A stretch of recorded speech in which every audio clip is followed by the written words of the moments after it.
नमस्कार, जय हिंद। राजस्थान माध्यमिक शिक्षा बोर्ड राजस्थान अजमेर के द्वारा वर्ष 2025 में आयोजित होने वाली बोर्ड परीक्षाओं में प्रायोगिक परीक्षाओं की समय सारणी घोषित कर दी गई है। ये परीक्षाएं 9 जनवरी 2025 से 8 फरवरी 2025 के मध्य आयोजित की जाएंगी। इन परीक्षाओं में कक्षा 12 का भूगोल विषय की जो परीक्षा है उसका आयोजन भी किया जाना है। यह 30 अंकों की परीक्षा होगी। जो भूगोल विषय की प्रायोगिक परीक्षा का आयोजन किया जाना है, इसमें प्रश्न पत्र के लिए 16 अंक निर्धारित किए गए हैं। अर्थात इन 30 अंकों में से 16 अंक का एक प्रश्न पत्र होगा, जिसमें यहाँ दिए गए पाठ्यक्रम की 4 इकाइयाँ हैं, 4 अध्याय हैं। इन 4 अध्यायों में से 4 क्वेश्चन पूछे जाएंगे। अर्थात प्रत्येक क्वेश्चन 4 अंकों का होगा। इस प्रकार 16 अंकों की यह परीक्षा, जिसमें 4 अध्यायों से 4 क्वेश्चन पूछे जाएंगे और 16 अंकों की कुल यह परीक्षा होगी, जो लिखित में पेपर होगा। जिसमें पहला अध्याय है आंकड़े, स्रोत एवं संकलन, data, it's process and compilation. दूसरा अध्याय है आंकड़ों का प्रक्रमण, डेटा प्रोसेसिंग। तीसरा है आंकड़ों का आलेखी निरूपण और चौथा अध्याय है स्थानिक सूचना प्रौद्योगिकी। इन चारों अध्यायों का आपको अच्छे से अध्ययन करना होगा। इसके साथ ही 10 अंकों का अभिलेख होगा। आपने जो फाइल तैयार की है वो 10 अंकों की है।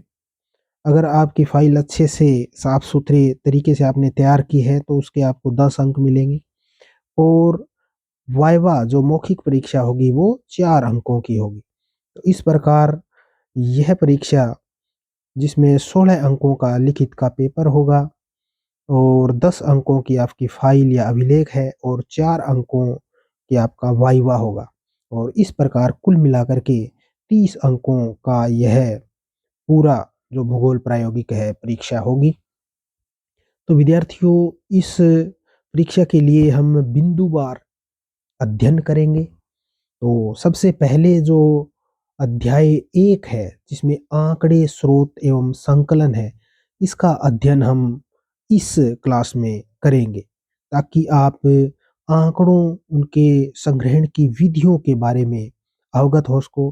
क्योंकि प्रथम अध्याय से सबसे पहला जो और मुख्य क्वेश्चन है जो पूछा जाता है, वो यही होता है कि आंकड़े क्या होते हैं और आंकड़ों के संकलन की या संग्रहण की विधियां कौन-कौन सी हैं। तो आइए हम अध्ययन करते हैं प्रयोगात्मक भूगोल कक्षा 12 और इसकी प्रथम इकाई अध्याय 1 आंकड़े, स्रोत और संकलन। सबसे पहले हमें यह जान लेना आवश्यक है कि आंकड़े क्या होते हैं, और वाइवा में भी यह पूछा जा सकता है क्वेश्चन।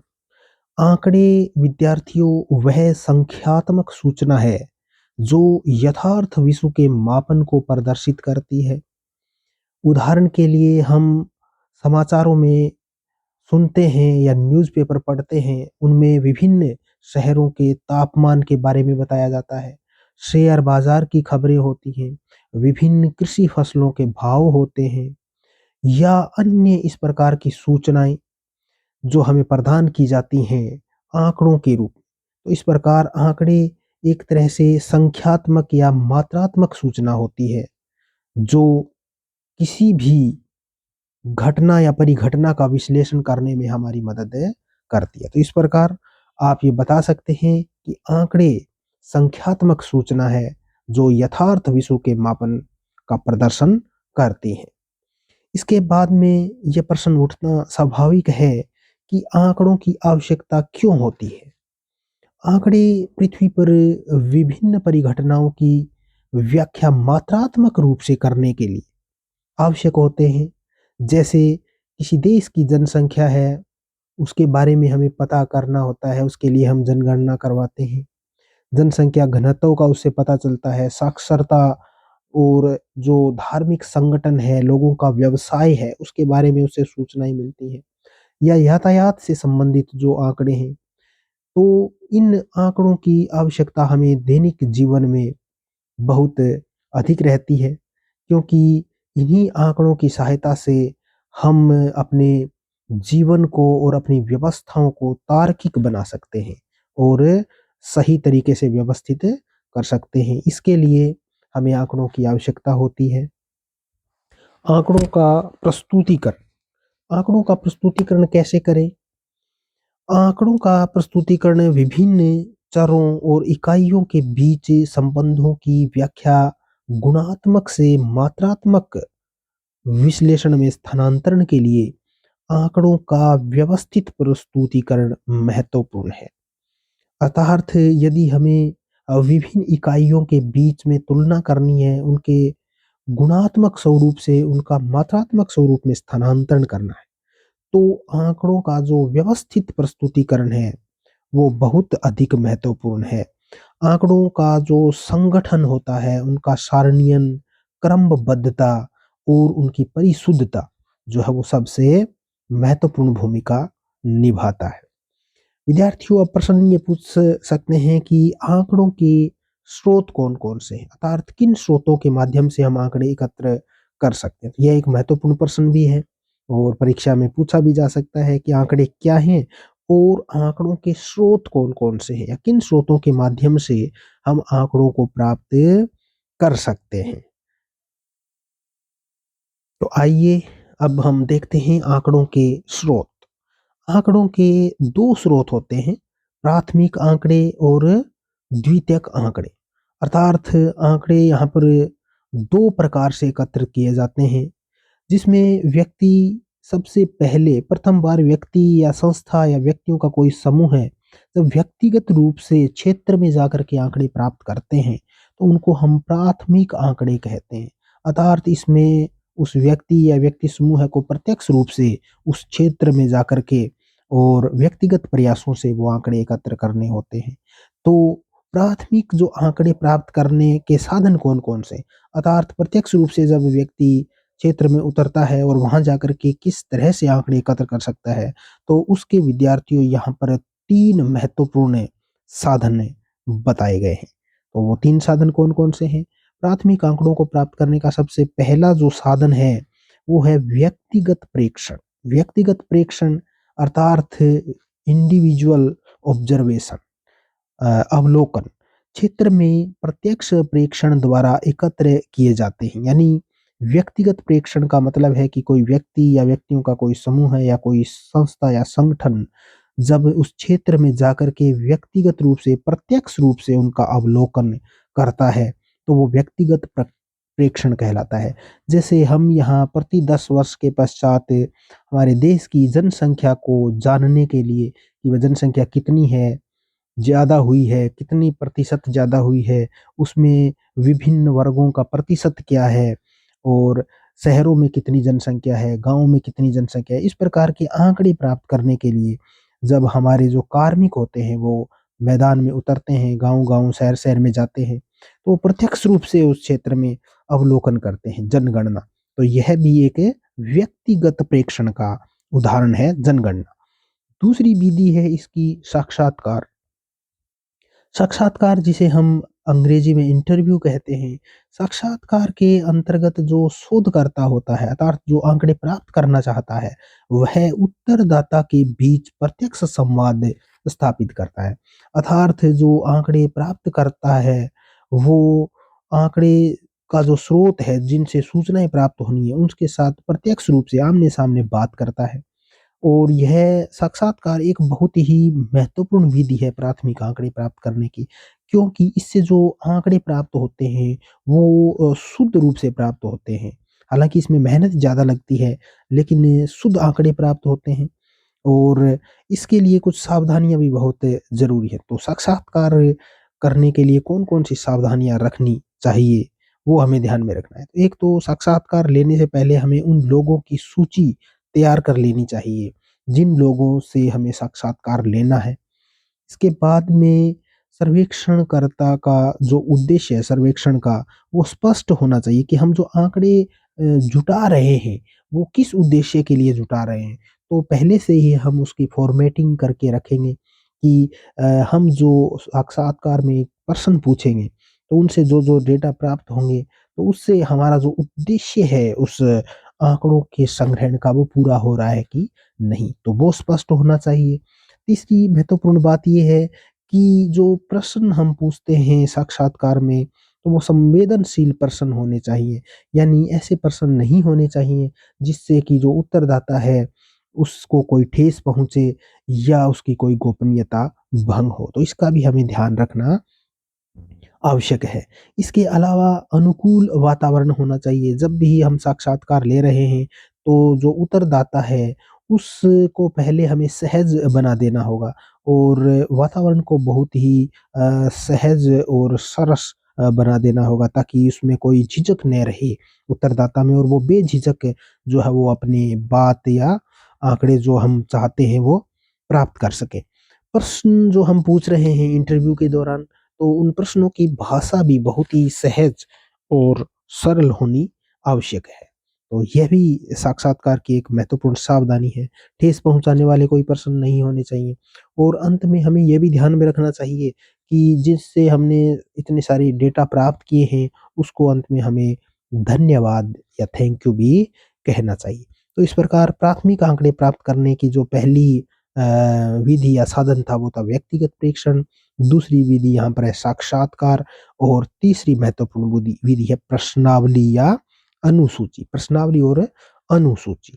आइए अब जानते हैं प्रश्नावली और अनुसूची क्या है, इनमें क्या अंतर है।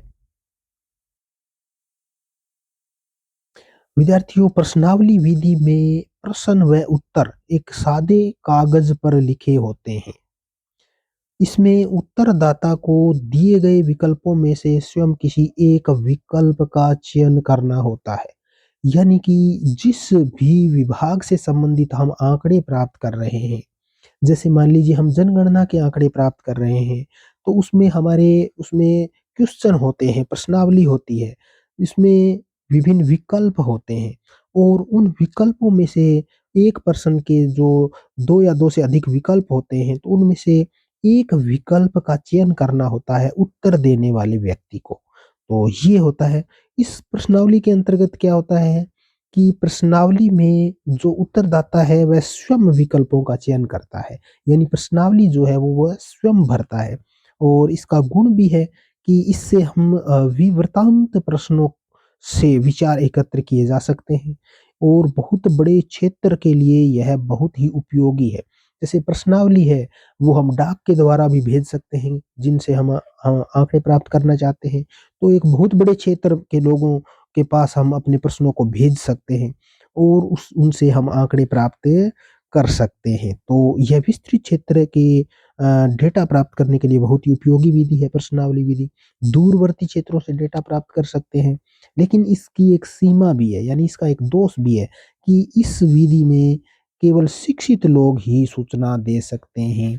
क्योंकि जो प्रश्नावली है जिसमें प्रश्न होंगे, तो उन प्रश्नों का उत्तर तो वही दे पाएगा जो पढ़ा लिखा या शिक्षित है। तो इस प्रकार यह इसका एक दोष है कि जो अशिक्षित लोग हैं वो इस में शामिल नहीं हो सकते। अगला जो हमारा महत्वपूर्ण साधन है वो अनुसूची है। यह प्रश्नावली से ही मिलता-जुलता है, लेकिन इसमें सिर्फ उत्तर देने की तकनीक जो है उसमें अंतर है। अनुसूची में जो सर्वेकर्ता होता है वह स्वयं उत्तरदाता से प्रश्न पूछकर स्वयं भरता है, जबकि प्रश्नावली में उत्तरदाता ही प्रश्नों के उत्तर देता है। तो ये अंतर भी पूछा जा सकता है कि प्रश्नावली में और अनुसूची में क्या अंतर है। तो देखिए, प्रश्नावली में तो जो प्रश्न होते हैं वो उत्तर देने वाला व्यक्ति स्वयं ही टिक लगाता है कि कौन-सा विकल्प वो सही मानता है, तो किस प्रकार से वह इस प्रकार अपने उत्तर देता है। जबकि अनुसूची के अंतर्गत जो सर्वे करने वाला व्यक्ति है, वह उत्तरदाता से पहले प्रश्न पूछता है कि चलो आप बताइए कि आपके घर में कितने व्यक्ति हैं? और फिर उसमें जैसे उसके विकल्प हैं, तो कौन-सा विकल्प वो चयन करता है, तो वह व्यक्ति खुद बताता है कि भी 4 हैं, 6 हैं, 8 हैं, 10 हैं, जो भी। तो वह पूछ कर के भरता है उत्तर। तो यह जो होती है, इसे हम अनुसूची कहते हैं। तो अनुसूची का फ़ायदा ये है कि इसमें शिक्षित लोग तो उत्तर दे ही सकते हैं, अशिक्षित लोगों के लिए भी यह उपयोगी है, यानी अनपढ़ लोग भी इसके उत्तर दे सकते हैं, क्योंकि इसमें सर्वेक्षक जो है वो प्रश्न पूछता है। अब इसकी भी सीमाएँ हैं, कुछ दोष है कि इसमें जो सर्वेक्षक होता है उसका शिक्षित होना आवश्यक है और उसका बहुत ही प्रशिक्षित होना भी आवश्यक है। इसमें समय अधिक लगता है इस विधि में और यह छोटे क्षेत्र के लिए ही उपयोगी है। तो जिस प्रकार प्रश्नावली जो है, प्रश्नावली के माध्यम से तो हम बहुत बड़े क्षेत्र, दूरवर्ती और विस्तृत क्षेत्र से डेटा प्राप्त कर सकते हैं। लेकिन प्रश्नावली जो है वो केवल छोटे क्षेत्र से ही डेटा प्राप्त कर सकते हैं, तो ये इसका एक दोष है। अन्य विधि इसमें बताई गई है कि वैज्ञानिकों द्वारा क्षेत्र सर्वेक्षण द्वारा डेटा एकत्र करना। तो जैसे वैज्ञानिक होते हैं, कृषि वैज्ञानिक हैं, तो कृषि फसलों के स्वास्थ्य संबंधी जो आंकड़े प्राप्त करते हैं कृषि वैज्ञानिक, तो वो विधि भी इसमें शामिल की जा सकती है। इस प्रकार ये 4 महत्वपूर्ण विधियाँ यहाँ पर आ गई, जिसमें सबसे पहले था पहली विधि थी प्रत्यक्ष पर्यवेक्षण और प्रेक्षण, दूसरी थी साक्षात्कार, तीसरी थी प्रश्नावली एवं अनुसूची और चौथा था अन्य विधियाँ। तो इस प्रकार आंकड़ों के प्राथमिक स्रोत प्राप्त करने की ये 4 विधियाँ यहाँ पर स्पष्ट होती हैं। आइए अब हम जानते हैं आंकड़ों के प्राप्त करने की द्वितीयक जो स्रोत है आंकड़ों के, और उन द्वितीयक स्रोत के आंकड़ों के प्राप्त करने की विधियाँ कौन-कौन सी है।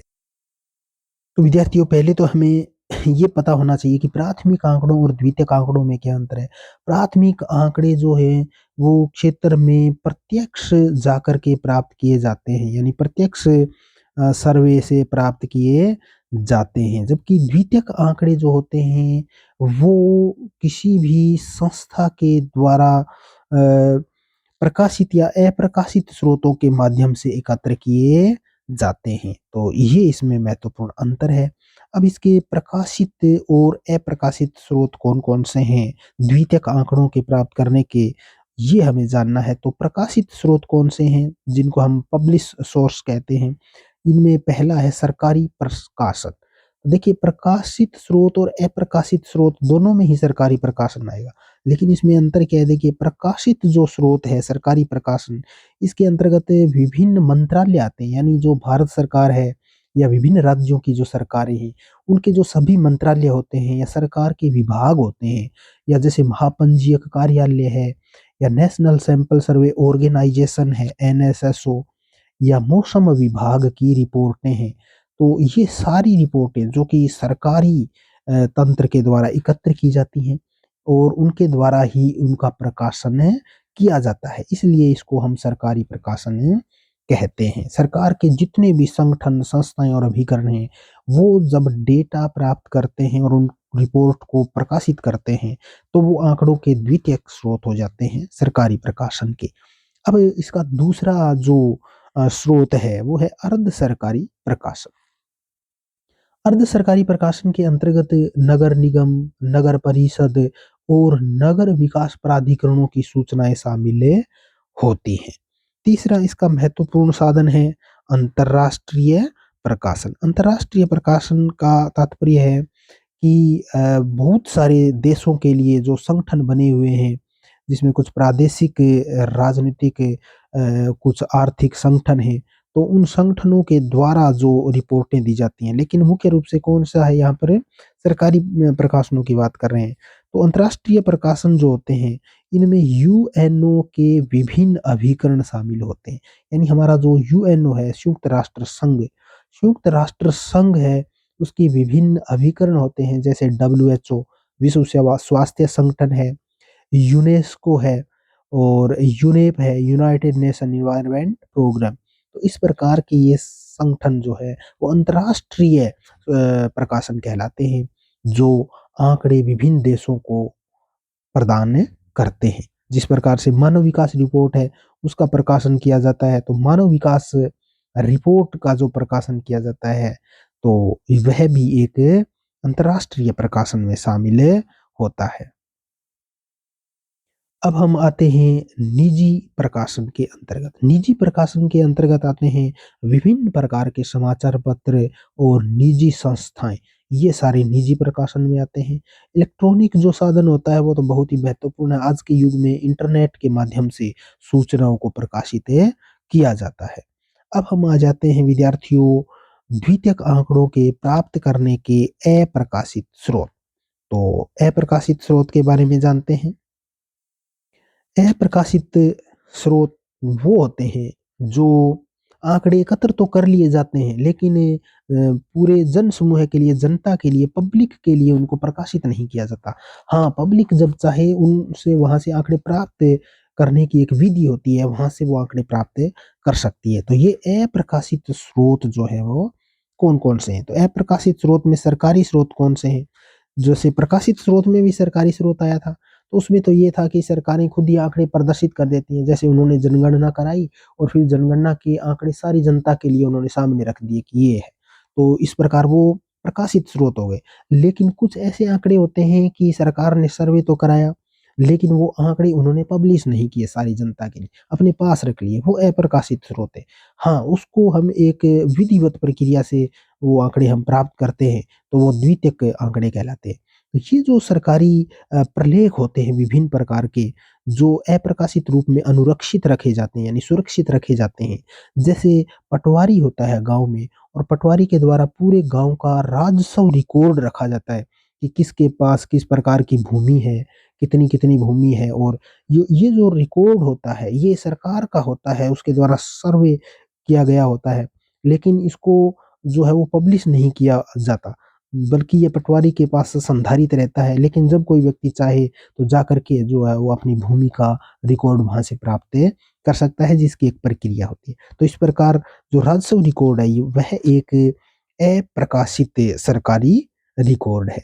दूसरा इसमें आता है अर्ध सरकारी जो साधन है। तो अर्ध सरकारी साधन भी इसी प्रकार जैसे नगर विकास प्राधिकरण है, नगर निगम है और नगर पालिकाएँ, जिनके अपने आंकड़े होते हैं, लेकिन वो आंकड़े जो है वो अपने पास वो सुरक्षित रखते हैं, तो वो अर्ध सरकारी स्रोत कहलाते हैं। फिर आते हैं निजी जो स्रोत हैं, इनमें विभिन्न कंपनियाँ होती हैं, बड़ी-बड़ी कंपनियाँ, जिनमें क्षेत्रीय, राष्ट्रीय, बहुराष्ट्रीय कंपनियाँ होती हैं। राजनीतिक दल के अपने आंकड़े होते हैं। विभिन्न प्रकार के सामाजिक आर्थिक संगठन भी समाज में काम करते हैं, तो उनकी रिपोर्टें होती हैं, जो सर्वे तो करवाते हैं लेकिन पब्लिश नहीं करते, यानी जो अप्रकाशित रहते हैं। तो ये स्रोत भी अप्रकाशित स्रोत आंकड़ों के कहलाते हैं। तो द्वितीयक आंकड़ों के इस प्रकार से 3 प्रकार के यहाँ पर स्रोत माने गए हैं, सरकारी, अर्ध सरकारी और निजी। अब हम जानते हैं कि आंकड़ों का जो सारणीयन है, वो कितना महत्वपूर्ण है। विद्यार्थियों, आंकड़े इकट्ठे करना भी अपने आप में एक जद्दोजहद भरा काम है। बहुत ही कठिन काम है, बहुत मेहनत लगती है इसमें, और एजेंसियाँ हैं, सरकारें हैं या जो संगठन हैं, वो बहुत मेहनत करते हैं इन डेटाज़ को, आंकड़ों को एकत्र करने के लिए। तो इन इकट्ठे किए गए आंकड़ों को व्यवस्थित करना, उनका सारणीयन करना बहुत ही ज़रूरी है। ताकि उनका प्रस्तुतिकरण जो है वो रोचक हो सके और समझने में हमें आसान हो सके। इसलिए आंकड़ा समूह को सरल और व्यवस्थित करने की विधि को ही आंकड़ों का सारणीयन और उनका प्रस्तुतिकरण कहते हैं। जैसे यहाँ आप देखिए, यहाँ एक सारणी दी गई है जिसमें अ, भारत के विभिन्न राज्य भारत के विभिन्न राज्य दिए गए हैं। जम्मू कश्मीर, हिमाचल प्रदेश, पंजाब, चंडीगढ़, उत्तराखंड, हरियाणा और राष्ट्रीय राजधानी क्षेत्र दिल्ली, राजस्थान, उत्तर प्रदेश और बिहार, और इनकी जनसंख्या के आंकड़े यहाँ पर दिए गए हैं। देखिए, तो कि व्यक्ति कितने हैं, कुल व्यक्ति कितने हैं, पुरुष कितने हैं और स्त्रियों की संख्या कितनी है। तो प्रत्येक स्टेट में अलग-अलग इनकी संख्या यहाँ पर हमें दर्शाई गई है। ये 2011 की जनसंख्या के आंकड़े दिए गए हैं। तो ये जो डेटा है इकट्ठा किया गया है, फिर उसका इस तरह से देखिए सारणी बना करके जो है वो डेटा को इकट्ठा किया गया है, जिससे क्या है कि हमारे पढ़ने में और आंकड़ों को समझने में और आंकड़ों की एक दूसरे से तुलना करने में, जी हाँ, कंपेयर करने में बहुत आसानी रहती है। इसलिए डेटा का जो हम डेटा प्राप्त करते हैं, उनका सारणीयन करना कितना महत्वपूर्ण है। आप समझ ही गए होंगे कि सारणीयन करने से हम आंकड़ों की तुलना आसानी से कर सकते हैं। अब हम आते हैं आंकड़ों का प्रक्रमण। आंकड़ों के प्रक्रमण से क्या तात्पर्य है? विद्यार्थियों, आंकड़ों का प्रक्रमण एक तरीके से जैसे हम दूध से दही बनाते हैं और दही को मथ करके जो घी प्राप्त करते हैं, ठीक वैसी ही प्रक्रिया है कि हमने मैदान में जाकर के एक तरीके से आंकड़े प्राप्त कर लिए, लेकिन वो कच्चे आंकड़े हैं। अब उनको हम शुद्ध आंकड़े जो हैं वो निकालेंगे वहां से, शुद्ध करेंगे उनको और व्यवस्थित करेंगे, वो प्रक्रिया है, वो आंकड़ों का प्रक्रमण कहलाती है। तो यह प्रक्रमण क्या होता है? देखिए, जैसे इसके लिए जो कच्चे आंकड़े होते हैं उनका सारणीयन कर किया जाता है, सारणी बनाई जाती है, उनका वर्गीकरण किया जाता है आवश्यकता अनुसार, और इस प्रकार यह आंकड़ों का प्रक्रमण कहलाता है। इस आंकड़ों की प्रक्रमण की अलग अलग विधियां भी होती हैं, इनकी अलग प्रक्रिया होती है। तो इसमें जो सबसे महत्वपूर्ण प्रक्रिया है आंकड़ों के इस प्रक्रमण की, वो आती है फोर एंड क्रॉस विधि। जी हाँ, यहाँ पर दी गई है फोर एंड क्रॉस विधि है जो आंकड़ों के प्रक्रमण की है। और यहाँ देखिए सारणी के अंदर आप यह आंकड़ों के प्रक्रमण की विधि यहाँ पर दर्शाई गई है। तो इसमें क्या है कि जब एक बार वर्गों की संख्या और प्रत्येक वर्ग का वर्ग अंतराल निश्चित कर लिया जाता है, तब कच्चे आंकड़ों को वर्गीकृत किया जाता है। और यहाँ जो सारणी है इसमें कच्चे आंकड़ों का वर्गीकरण किया गया है। इसमें क्या किया गया है? सबसे पहले वर्ग की प्रत्येक इकाई के लिए जिसके अंतर्गत वह आता है, एक मिलान चिन्ह निर्धारित करते हैं। ये मिलान चिन्ह है, इस तरह से ये मिलान चिन्ह निर्धारित करते हैं। मिलान चिन्ह निर्धारित करते हैं। उदाहरण के लिए कच्चे आंकड़ों में पहली संख्या 47 है। तो ये पहली संख्या 47 है जो 40 से 50 के बीच आती है। तो सारणी के यहाँ दिया गया है, सारणी के 1.5 के तीसरे कॉलम में एक मिलान चिन्ह अंकित कर दिया जाता है। तो इस प्रकार से ये देखिए यहाँ पर ये मिलान चिन्ह यहाँ दिए गए हैं। जैसे 1 नंबर कॉलम है, वर्ग है जिसका 0 से 10, 0 से 10 का वर्ग है। इसमें जो ये हमें कच्चे आंकड़े प्राप्त हुए हैं, यहाँ पर 2, 2, 9, 6। तो यहाँ पर हमारे पास कितने आंकड़े प्राप्त हो गए? 2, 2, 9, 6। तो ये आंकड़े 4 प्राप्त हो गई। और ये जो चीजें दी गई हैं यहाँ पर, इस प्रकार की लाइनें, जो वर्टिकल लाइनें हैं, वो है मिलान चिन्ह, और इनकी संख्या क्या हो गई? 4।